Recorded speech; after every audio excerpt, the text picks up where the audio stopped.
দায়িত্বটা আবার পূজার হাতে তুলে দেয়। শেষমেশ সানাই বাজে আর অরুণ ও পূজা বিয়ের বন্ধনে আবদ্ধ হয়।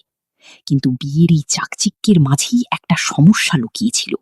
বিয়ের দিন পূজার শরীর খুব খারাপ ছিল। প্রচণ্ড জ্বর আর গা ব্যথায় তার অবস্থা খুবই কাহিল ছিল।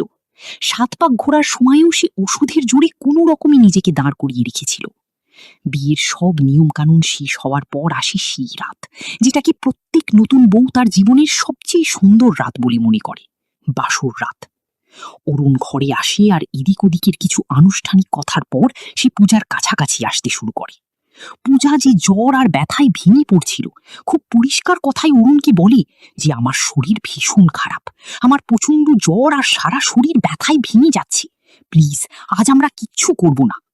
কিন্তু অরুণের ওপর যেন লালসা আর স্বামী হওয়ার অহংকারের ভূত সাওয়ার হয়েছিল। সে পূজার কোনো কথাই শুনল না। পূজার বার